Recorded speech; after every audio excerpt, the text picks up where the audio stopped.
Hello everyone, कैसे हैं आप सभी लोग। आई होप सभी लोग बढ़िया होंगे और आप लोग अच्छे से, आपकी तैयारी चली रही होगी। मैं बहुत दिनों के बाद आप लोगों के सामने आया हूँ और मैंने देखा था आप लोगों के कमेंट, बहुत सारे कमेंट थे मेरे सब्सक्राइबर्स के, मेरे प्रिय सब्सक्राइबर्स के, जो मेरे इतने टाइम से मुझसे जुड़े हुए हैं और मेरा वीडियो का इतना बेसब्री से इंतजार करते हैं। तो मैंने कमेंट देखे भाई, बहुत सारे लोग बोल रहे थे कि भाई अगर आप डेली ब्लॉग नहीं डाल पा रहे तो आप वीकली ब्लॉग डालिए। तो मैं सोचा कि मैं आज ब्लॉग डालूँ आप लोगों के लिए और मैं कंटिन्यू करूँगा कि डेली मैं ब्लॉग डाल सकूँ, है ना, क्योंकि टाइम निकालना पड़ेगा मुझे इस चीज़ के लिए। और वैसे मैं अपनी स्टडी कर रहा हूँ और मेरी यहाँ पे पता ही आपको, मैं दिल्ली दिल्ली रहता हूँ अभी, है ना। पहले तो मथुरा का तो सफ़र था, आपने देखा ही था सारा। अब आप दिल्ली के ब्लॉग देखेंगे मेरे। तो अभी हमारा जो दिन है, अभी मेरे हिसाब से 12 बज चुके हैं, करीब 12 बज गए हैं। मैंने अभी सेशन ही ख़त्म किया था अपना, मॉर्निंग का जो सेशन था उसको, है ना। न्यूज़पेपर करंट अफेयर जो पढ़नी थी मुझे।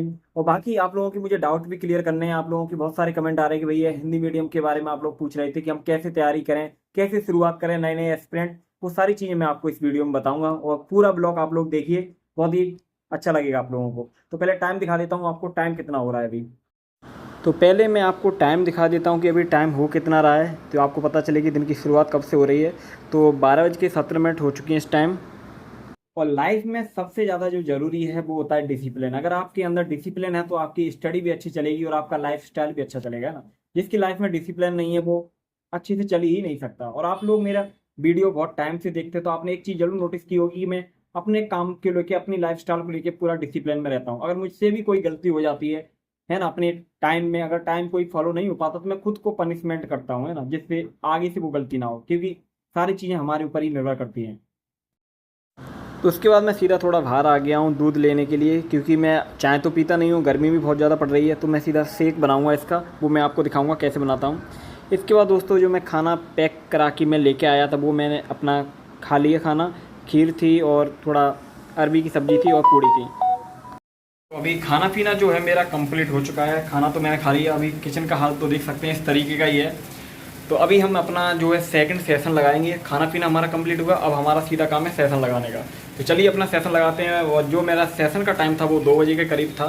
तो अपना सेशन स्टार्ट करते हैं फिर से। खाना कंप्लीट करने के बाद दूध जो रखा था उसका मैंने बना लिया शेक, क्योंकि ये बहुत ही ज़्यादा हेल्दी होता है। इसके बाद मैं आ गया अपना सेशन लगाने के लिए, अपना मॉडर्न हिस्ट्री का जो मेरा 2 बजे का टाइम है उसका पढ़ने का।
तो फाइनली दोस्तों हमारा जो सेशन है वो कंप्लीट हुआ। 5 बजे बज चुके हैं अभी। तो अभी हम इसको एंड करते हैं सेशन को। तो दोस्तों अपना जो सेकंड सेशन था उसको कंप्लीट करने के बाद मैंने आप लोगों के कमेंट भी बहुत ज़्यादा देखे थे जो आप लोगों ने कमेंट किए हैं। एक भाई ने हमें कमेंट किया था कि भैया हिंदी मीडियम के स्टूडेंट कैसे तैयारी करें, और जो हिंदी मीडियम से तैयारी करना चाहता है वो बहुत ज़्यादा डिमोटिवेट होते हैं कि आगे क्या होगा, किस तरीके से चीज़ें फेस करेंगे, और क्या हमको जो कंटेंट है वो पूरा मिल पाएगा नहीं मिल पाएगा। क्योंकि ज़्यादातर लोग सोचते हैं कि हिंदी मीडियम में, पता है आपको, नेगेटिविटी फैली हुई है, और ऊपर से जिस तरीके का रिजल्ट है हिंदी मीडियम का उस पे भी मैं बात करूंगा, है ना। तो पहले मैं समझाना चाहूंगा कि हिंदी मीडियम के स्टूडेंट को तैयारी कैसे शुरू करनी चाहिए। देखो, सबसे पहले जो सबसे जरूरी चीज होती है वो होती है यूपीएससी का पैटर्न को समझना। आप इंग्लिश मीडियम में हो, हिंदी मीडियम में हो, दोनों ही चीजें सेम है, बस लैंग्वेज का अंतर है ना। तो हिंदी मीडियम में स्टूडेंट को खासकर बोलना चाहूंगा कि पहले आप यूपीएससी का पैटर्न समझिए। सबसे पहले एक चीज अपने अंदर लाइए कि आप यूपीएससी क्यों करना चाहते हैं ना। जब आपको क्यों का आंसर मिल जाएगा वो आगे तक आपकी हेल्प करेगा, ठीक है। उसके बाद आता है हमको यूपीएससी का पैटर्न पूरा पता होना चाहिए कि हमारा प्रीलिम्स होता है, प्रीलिम्स में हमारा, है ना, 2 पेपर होते हैं। उसके बाद हमारा मेंस होता है, मेंस में हमारे 9 पेपर होते हैं। उसके बाद हमारा इंटरव्यू होता है ना, और कितने कितने नंबर्स का होता है वो सबको हमको पता होना चाहिए, ठीक है। उसके बाद आता है मेन, हमारा आता है सिलेबस। सिलेबस को हमें पूरा देखना है यूपीएससी का, कौन कौन सी सब्जेक्ट्स हमको पढ़नी है ना। और पूरा एक बुक्स भी आती है पूरी, आप यूपीएससी सिलेबस के लिए बुक ले लीजिए, जिसको सिलेबस को अच्छे से देखिए पूरा सिलेबस। जैसे आप न्यू स्टेज में हैं, आप तैयारी शुरू ही कर रहे हैं ना, तो आपके पास टाइम होगा भरपूर, तो आप आराम से समय को पूरा टाइम दीजिए और पूरा सिलेबस को पढ़िए स्टार्टिंग से लेके एंड तक, है ना। पूरा प्रीलिम से लेके मेंस तक का सारा सिलेबस पढ़िए। और उसके बाद एक पेज, एक कॉपी पे, है ना, एक एक पेज बाई पेज करके उस सिलेबस को पूरा लिख लीजिए, है ना, और उसको अपने वॉल पे लगा लीजिए, जिससे आप डेली के डेली उस सिलेबस को देखें। और आपको सिलेबस जो है कंठस्थ होना चाहिए। जिसको सिलेबस कंठस्थ है, यानी कि सिलेबस उसको पूरा याद है, पूरा पता है कि कौन कौन सी सब्जेक्ट है, कौन कौन सी सब्जेक्ट में कौन सा टॉपिक पढ़ना है, कौन सा टॉपिक कवर करना है, कितना कवर करना है, वो उसकी तैयारी कभी अधूरी होगी ही नहीं, है ना। तो सबसे पहले आपको सिलेबस देखना है अच्छी तरीके से। उसके बाद आता है हमें हिंदी और इंग्लिश में बैलेंस करना। देखो, कोई चीज़ आप हिंदी मीडियम से पढ़ रहे हो तो कुछ कुछ चीज़ें ऐसी होती हैं कि आपको इंग्लिश में भी पढ़ सकती है ना। जैसे ज़्यादातर हिंदी मीडियम के स्टूडेंट हैं वो करंट अफेयर के लिए, है ना, तो ज़्यादातर द हिंदू न्यूज़पेपर को प्रेफर करते हैं कि द हिंदू न्यूज़पेपर बेस्ट है कि करंट अफेयर को वो करने के लिए। वैसे आप दैनिक जागरण है जो राष्ट्रीय संस्करण होता है उसको पढ़ सकते हैं ना। वैसे नॉर्मल दैनिक जागरण मत पढ़ना, राष्ट्रीय संस्करण उसे ही पढ़ना।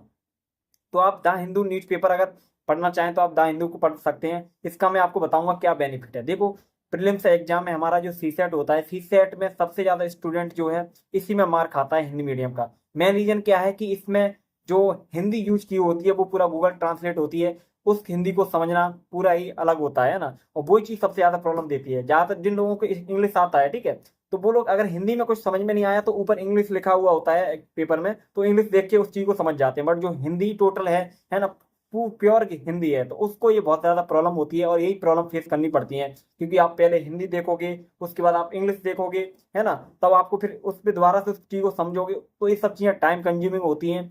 और दूसरा, ये चीजें आपको प्रॉब्लम भी देती हैं, है ना। तो आपको इंग्लिश अच्छा करना है ना, तो आपको द हिंदू न्यूज़पेपर पढ़ना बहुत ही ज़्यादा जरूरी है। आप द हिंदू न्यूज़पेपर को, स्टार्टिंग में प्रॉब्लम आएगी, मुझे भी प्रॉब्लम आई थी, है ना, बट आप जब रेगुलरली पढ़ेंगे आपको सारी चीज़ समझ में आने लगेंगी, है ना। तो द हिंदू न्यूज़पेपर आप जरूर पढ़ें, हिंदी मीडियम से हो तो पूरा पढ़ना है आपको, ठीक है।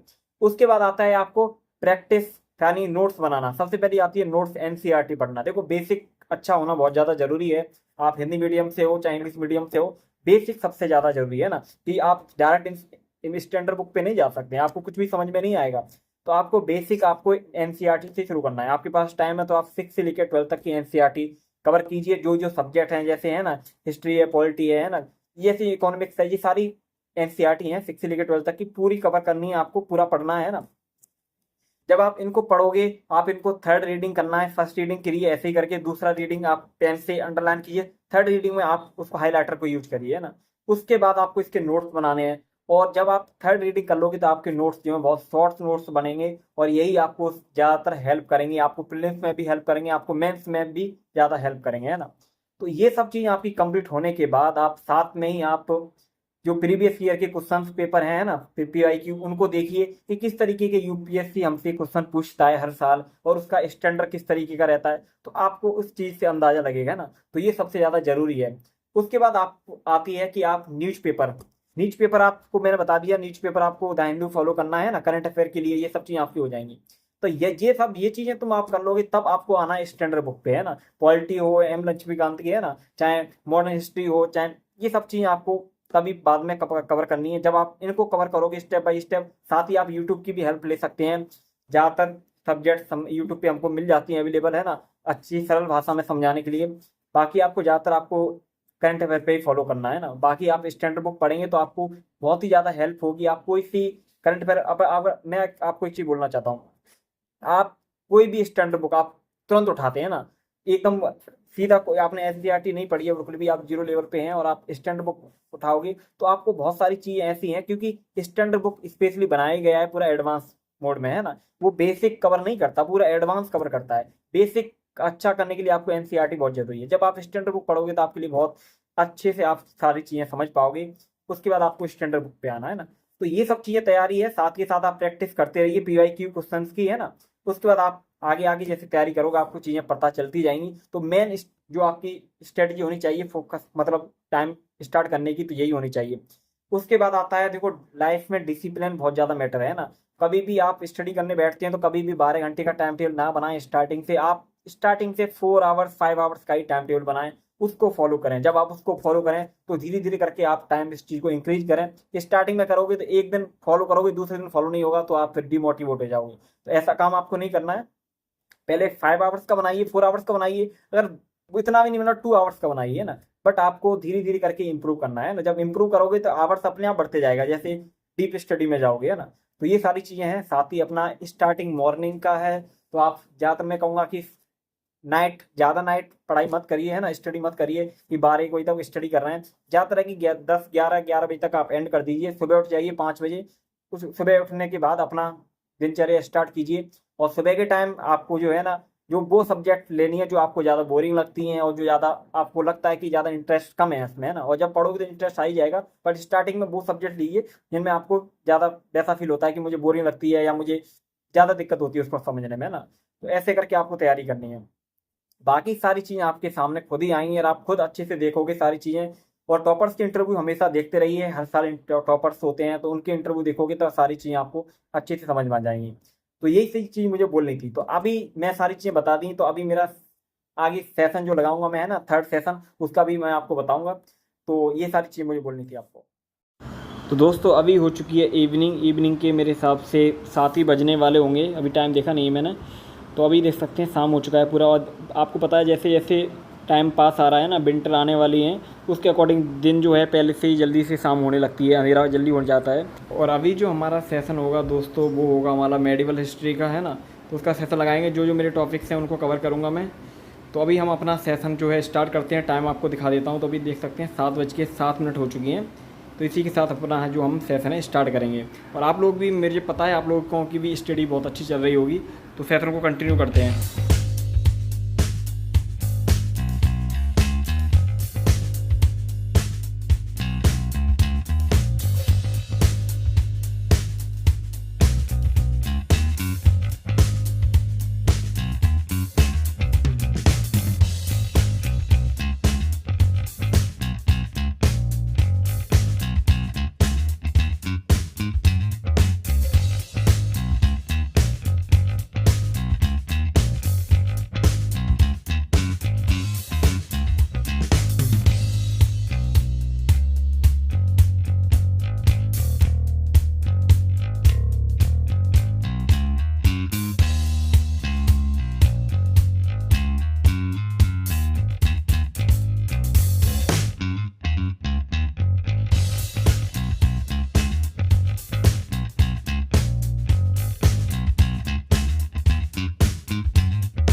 तो फाइनली दोस्तों हमारा जो सेशन था ये कंप्लीट हुआ और अभी टाइम भी हो चुका है, 10 बज चुके हैं। तो इसी के साथ मैं इस समय को एंड करूँगा और नया व्लॉग आप लोगों के लिए जल्दी लेके आऊँगा। Take care, bye bye.